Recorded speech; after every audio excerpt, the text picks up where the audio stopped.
my dears. Granny has missed you so much. And Ginger the cat has too.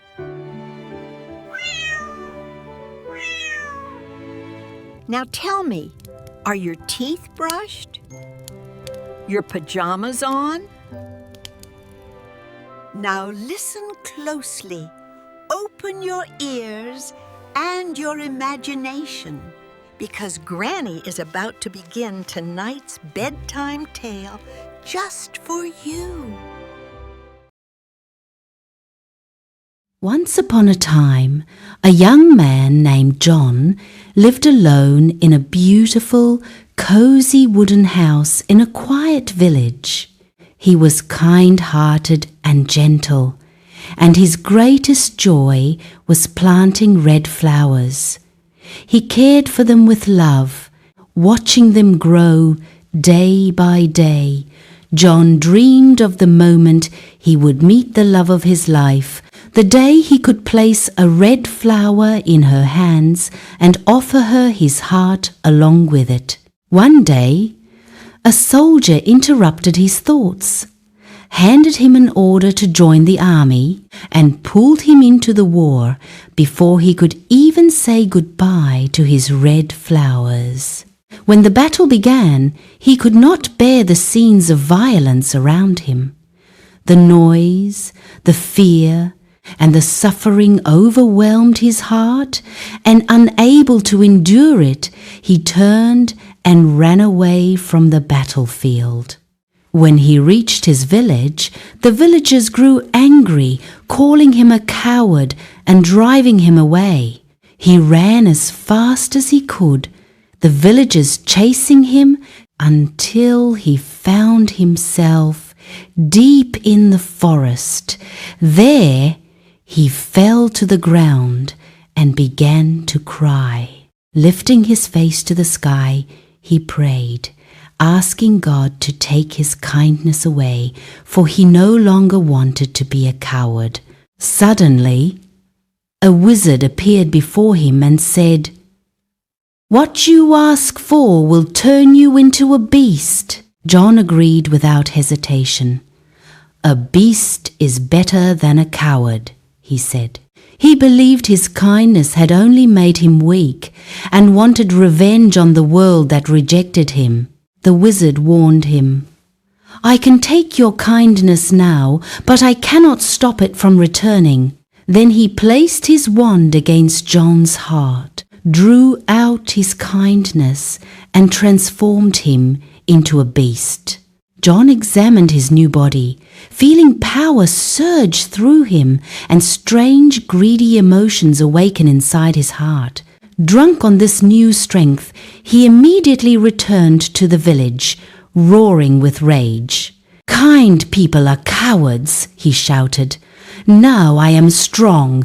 You will bring me gold and grain every week. If you refuse, I will burn your village and every village around it to the ground." Then the villagers, terrified, began giving him gold. Every week he returned, demanding and collecting gold, grain, vegetables, and meat. After a few months, he built a great castle for himself, surrounded by a huge garden. He had a room filled with gold and treasure, yet he was not happy.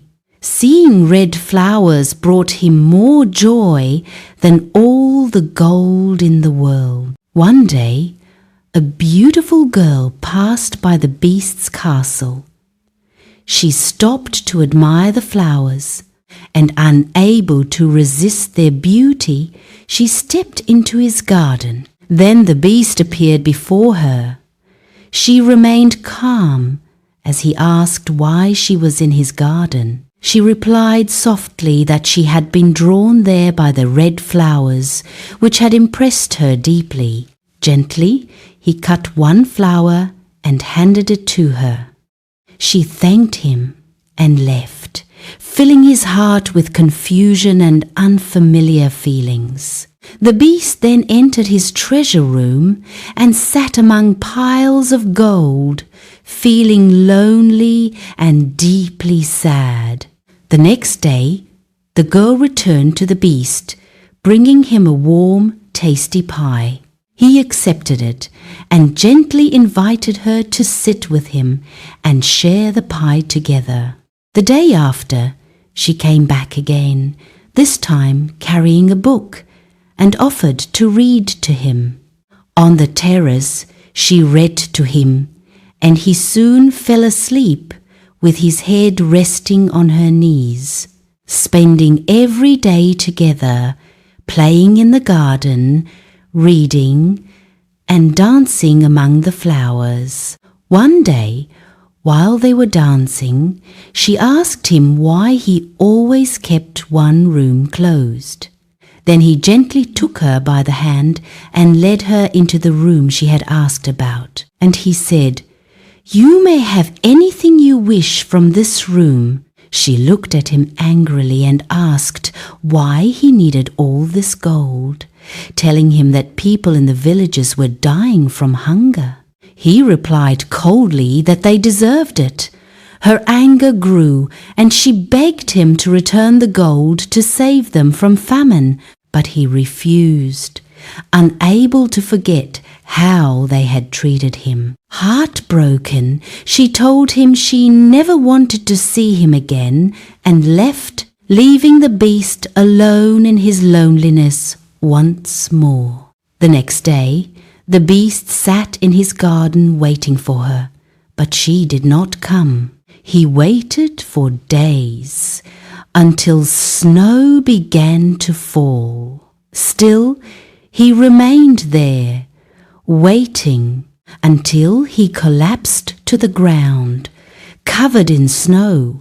At last, the girl returned and found him lying there, cold and weak beneath the snow. She called his name, trying to wake him, and with great effort helped him back to his bed. For many nights she stayed by his side, caring for him, feeding him, and keeping the fire burning until his strength slowly returned.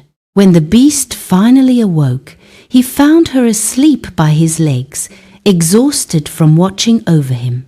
His heart filled with warmth and gratitude, he gently woke her, and they embraced tightly. With a soft voice and honest tears, he promised her that he would be kind again, no matter the cost. Together, they rode a chariot filled with gold to the villages, distributing it to the people. The villagers rejoiced and cheered with happiness. When it was over, John and the kind girl sat in the forest, and he spoke of how different his heart felt, how light and joyful it had become. Before he could finish, he transformed back into a human, for kindness had returned fully to his heart. John understood then that kindness was not weakness, but true strength. He proposed to the kind girl, and they were married in a simple, beautiful wedding among the villagers. From that day on, John was never alone again, and he finally had someone to whom he could give a red flower every single day.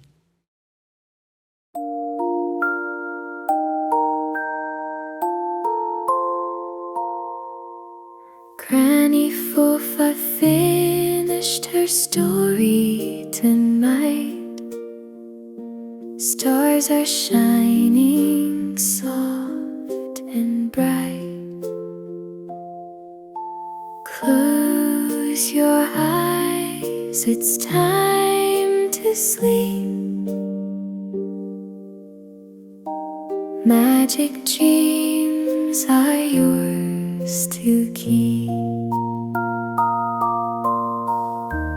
I am safe, I am loved, I am gentle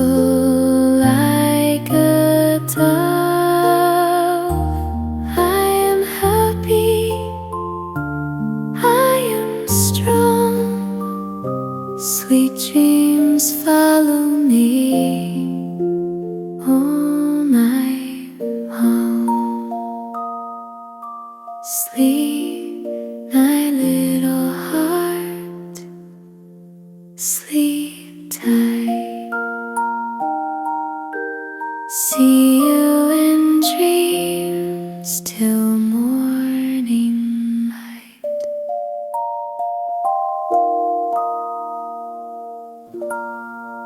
Nighty, nighty, sweethearts.